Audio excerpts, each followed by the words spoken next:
ప్రతినిత్యం మన కళ్ళ ముందు కనపడుతున్నటువంటి అప్పుల బాధలు, ఉపాధి లేమి బాధలు, కరువు కాటకాలు ఇవన్నీ గాలి కొదిలేసి వీటన్నిటిని కూడా ఒక ప్రభుత్వం అడ్రస్ చేయకుండా ఒక 100 రోజుల వ్యవధిలోనే చరిత్ర ఎరగని, చరిత్ర చవి చూడని దుర్మార్గాలు చేసినటువంటి ఒక ప్రభుత్వంగా కూటమి ప్రభుత్వం నిలబడిపోవటం నిజంగా ఆంధ్రప్రదేశ్ రాష్ట్ర ప్రజలు ఇలాంటి ప్రభుత్వానిగా మనం ఓట్లేసి గెలిపించుకున్నది అని ప్రతి ఒక్కళ్ళు కూడా ఆత్మవిమర్శ చేసుకుంటున్నారు.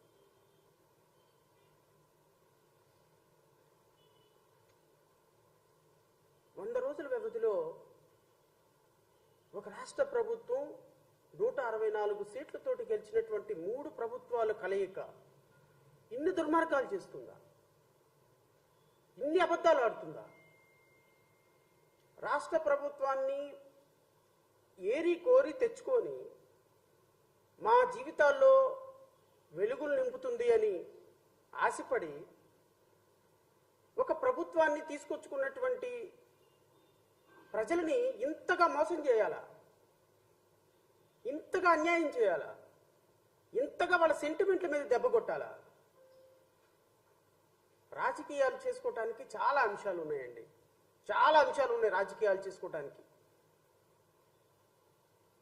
4 సార్లు ముఖ్యమంత్రి అయినటువంటి భారతదేశంలోనే అత్యంత సీనియర్ పొలిటీషియన్ ఇప్పుడున్నటువంటి honourable chief minister Nara Chandrababu Naidu గారు వచ్చిన తర్వాత ఆయన మీద కేసులు పెట్టాలి అని తెలుగుదేశం కార్యకర్తలు పోరాడారో లేదో నాకు తెలియదు, కానీ ఆయన అరెస్టుని ఖండించి రోడ్డు మీదకి వచ్చి ఆయన కోసం బంద్ చేసి మా రాజకీయ పార్టీగా జేబీఎంరావు భారత్ పార్టీ ఇచ్చినటువంటి సపోర్టు బహుశా ఏ రాజకీయ పార్టీ ఇచ్చి ఉండదేమో.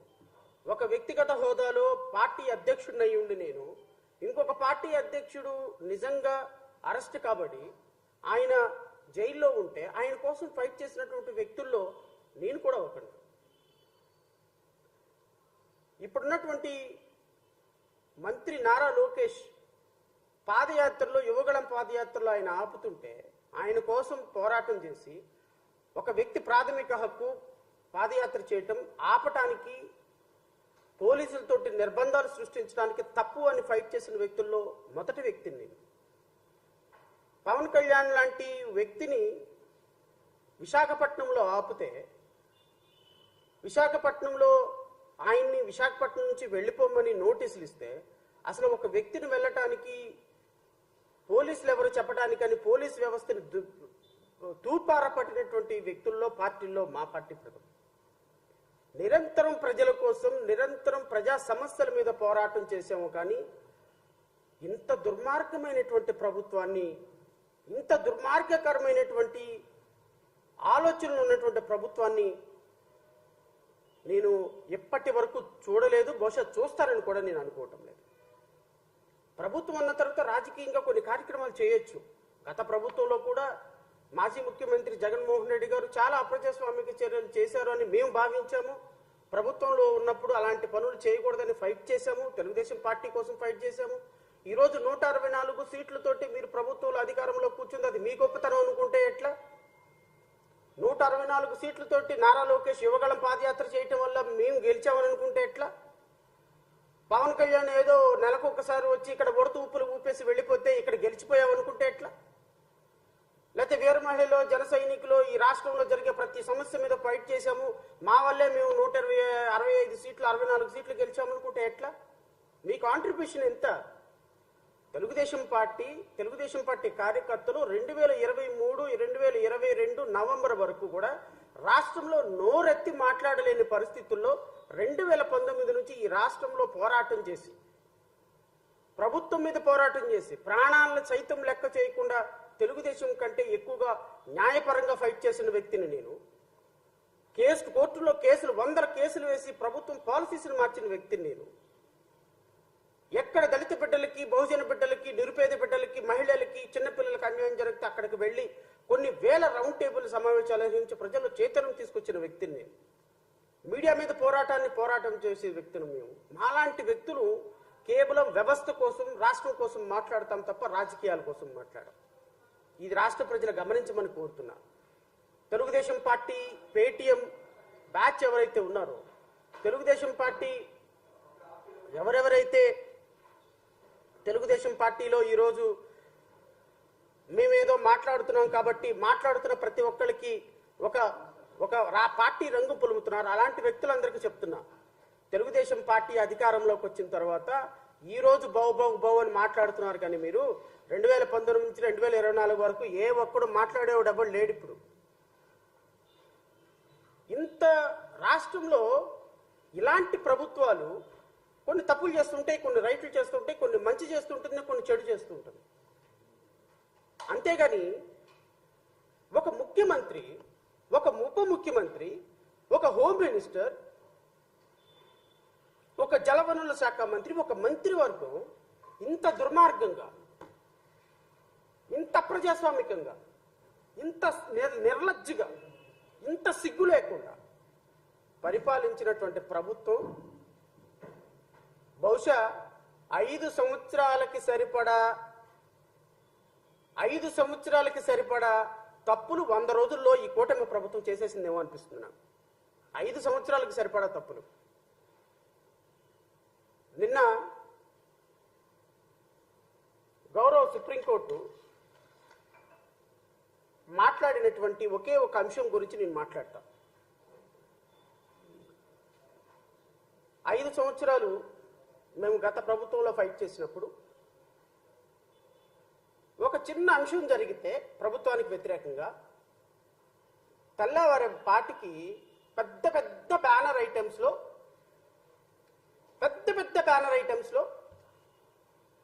ఒక 2 పత్రికలు చాలా అద్భుతంగా ప్రొజెక్ట్ చేశాయి. 2 ఛానల్స్, 2 పత్రికలు. మంచిదే. ప్రభుత్వానికి వ్యతిరేకంగా ప్రజల తరపున పోరాడాల్సింది మీడియా. అందుకని రాజ్యాంగంలో మీడియాని 4th ఎస్టేట్ అంటారు. అంటే మొదటి ఎస్టేటు శాసనసభ, అంటే చట్టాలు తయారు చేసేటువంటి శాసనసభ. రెండో ఎస్టేటు దాన్ని ఇంప్లిమెంట్ చేసేటువంటి ఎగ్జిక్యూటివ్, కలెక్టర్లు, ఐపీఎస్లు. మూడో వ్యవస్థ జ్యుడిషియరీ. ఇవి 2 కరెక్ట్గా పనిచేస్తున్నాయో లేదా చూసేటువంటి వ్యవస్థ మూడో వ్యవస్థ, 3rd estate. 4th estate media. ఈ 3 కరెక్ట్గా పనిచేస్తున్నాయా లేదా చూడాల్సినటువంటి, ప్రజలను చైతన్యపరచాల్సినటువంటి బాధ్యత 4th ఎస్టేట్ మీద ఉంది. కానీ దురదృష్టం ఏమైపోయిందంటే ఇప్పుడు 4th ఎస్టేటు అనే మీడియా లెజిస్లేటివ్కి, ఫస్ట్ ఎస్టేట్కి సబ్ ఎస్టేట్ అయిపోయి 1 సబ్ క్లాస్ 1 మీడియాగా తయారైపోయింది. 1 సబ్ క్లాస్ 1 ఎస్టేట్గా. There is no 4th estate. అంటే 5 సంవత్సరాలకు ఒకసారి ప్రయారిటీ మారిపోతుంది, 4th ఎస్టేట్ ప్రయారిటీ. నిన్న గౌరవ సుప్రీంకోర్టు ఇచ్చినటువంటి ఒక చారిత్రాత్మకమైనటువంటి ఒక అబ్జర్వేషన్, తీర్పు అని నేను అనను, ఎందుకంటే అది తీర్పు కాదు కాబట్టి. కానీ గౌరవ న్యాయమూర్తులు చేసినటువంటి కొన్ని అబ్జర్వేషన్స్, కొన్ని సంధించినటువంటి కొన్ని ప్రశ్నలు మా సోకాళ్ళు దీంట్లో లడ్డు వ్యవహారంలో మీ వైఖరి ఏంటి పైన ఒక చిన్న బాక్స్ ఐటమ్ పెట్టి, లడ్డు వ్యవహారంలో మీ సుప్రీంకోర్టు ఈ మాట అడిగిందా? సుప్రీంకోర్టు ఈ ఒక్క మాట అడిగిందా? లడ్డు వ్యవహారంలో మీ వైఖరి ఏంటి అని అడిగిందా కేంద్ర ప్రభుత్వాన్ని? ఆ చెంప ఈ చెంప వాయగొట్టింది చంద్రబాబు నాయుడిని చంపలకు పెట్టి వాయించింది. అబ్బే మనకు కనపడదు కదా, కళ్ళకి గంతలు కట్టుకున్నాం, మనం పసుపు గంతలు కట్టేసుకున్నాం కళ్ళకి. లడ్డు వ్యవహారంలో మీ వైఖరి ఏంటి అంట. మనం కళ్ళకి గంతలు కట్టేసుకొని ఉన్నది ఉన్నట్టు రాయండి. మీరు 4th ఎస్టేట్ మీడియా పేపర్ అని మాట్లాడుతున్నప్పుడు మీరు ఉన్నది ఉన్నట్టు రాయండి. ఉన్నది ఉన్నట్టు మీరు రాయకపోతే ఖచ్చితంగా ప్రజలు నుంచి చీత్కారాలు ఎదురవుతాయి మీకు. ఇంకొక మీడియా, ఇంకొక పేపర్, నెయ్యి కల్తీ విధానంలో సిట్నే కొనసాగించాలా, స్వతంత్ర వ్యవస్థ సంస్థను వేయాలా? ఇది ఒక్క మాట అడిగిందండి. ఇది ఒక అంతర్జాతీయ పేపర్. ఈ పేపర్ కల్తీ నెయ్యి వ్యవహారంలో సిట్నే కొనసాగించాలా స్వతంత్రం. చంద్రబాబు నాయుడిని చంపలు వాయించింది అన్న విషయం రాయలేరా? సుప్రీంకోర్టు ఇదిగో ఈ విషయాలు అడిగింది, సుప్రీంకోర్టు ఈ అంశాలు చెప్పింది, సుప్రీంకోర్టు అడిగినటువంటి 7 ప్రశ్నలు ప్రజలకు తెలియపరచలేరా? భయమా? మీ ప్రభుత్వంలో మీరు ఏర్పాటు చేసుకున్నటువంటి మానస పుత్రిక కాబట్టి ఈ ప్రభుత్వం మాట్లాడరా? ఈ ప్రభుత్వం మీద ఏ విధమైనటువంటి కామెంట్స్ చేయరా? సుప్రీంకోర్టు న్యాయమూర్తులు మాట్లాడినటువంటి ఏ కామెంట్ కూడా ప్రజలకు చేరకూడదా? సూడో జర్నలిస్టులను పెట్టుకొని డిబేట్లు స్టార్ట్ చేస్తారా?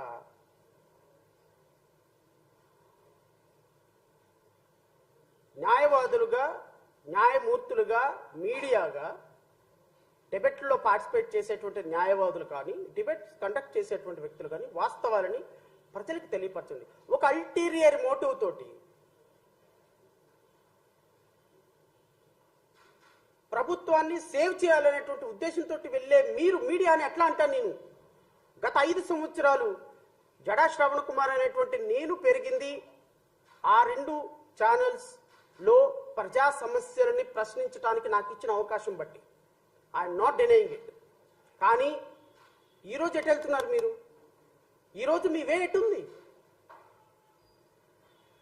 నిన్న సుప్రీంకోర్టు వేసినటువంటి ప్రశ్నలు ఒక్క ప్రశ్న అయినా మీ మీడియాలో మీరు ప్రశ్నించడానికి, ప్రజల తరఫున మాట్లాడటానికి అవకాశం ఉందా? ఒక చిన్న బాక్స్ ఐటెం పెట్టి లాస్ట్లో మాట్లాడినటువంటి ఒక కామెంట్ పెట్టి మాట్లాడుతున్నారు అంటే ప్రజలకు మీరు ఏం సమాధానం చెప్పాలనుకుంటున్నారు? ప్రజలకు మీరు ఏ ఇన్ఫర్మేషన్ ఇవ్వాలనుకుంటున్నారు? ప్రజలకి మీరు ఏం సందేశం ఇవ్వాలనుకుంటున్నారు?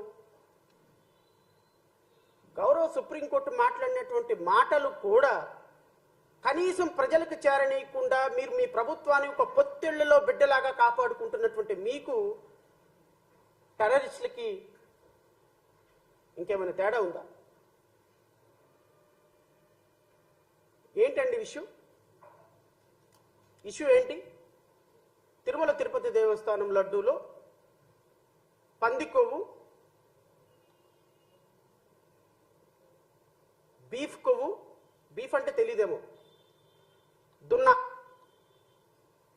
దున్నపోతు, బీఫ్ కొవ్వు, పంది కొవ్వు అవశేషాలు కలిసినటువంటి లడ్డూని గత 5 సంవత్సరాల నుంచి కోట్ల మంది ప్రజలు తినేశారా? దానికి గత ప్రభుత్వంలో ఉన్నటువంటి జగన్మోహన్ రెడ్డి, టీటీడీ చైర్మన్ వీళ్ళు కారణమా? ఇదే ఎలిగేషను. ఈ ఎలిగేషన్ చేసింది ఎవరు? ముఖ్యమంత్రి హోదాలో చంద్రబాబు నాయుడు గారు. నేను చంద్రబాబు నాయుడు గారిని అడుగుతున్నా, మీరు చేసినటువంటి ఒక చిన్న ఎలిగేషన్ అని మీరు అనుకుంటున్నారు. ఈరోజు lord Venkateswara is not only God for Andhra Pradesh are India. ప్రపంచ దేశానికి ఆయన ఒక కలియుగ దైవం అని కోటాను కోట్ల మంది భక్తులు నమ్ముతున్నారు. కోటాను కోట్ల మంది భక్తులు ప్రపంచవ్యాప్తంగా నమ్ముతున్నారు. శ్రీలంక అధ్యక్షుడు వస్తాడు, శ్రీలంక అధ్యక్షుడు వచ్చి తిరుమల తిరుపతి వెంకటేశ్వరుని దర్శించుకుంటారు. ప్రపంచంలో ఎక్కడ ఏ దేశంలో నలుమూలల్లో ఉన్నా లార్డ్ వెంకటేశ్వరరావుని దర్శించుకొని పరమ పవిత్రంగా తినేటువంటి ప్రసాదంలో కూడా రాజకీయాలు చేసేటువంటి ఒక దుష్ట సాంప్రదాయానికి చంద్రబాబు నాయుడు నువ్వు దిగజారిపోయావు అంటే ఇంతకు మించి దిగజారటానికి ఇంకా వ్యవస్థలో ఏమి లేదు అని అయితే జేబీఎం రావు భారత్ పార్టీ భావిస్తుంది. I'm very sorry to use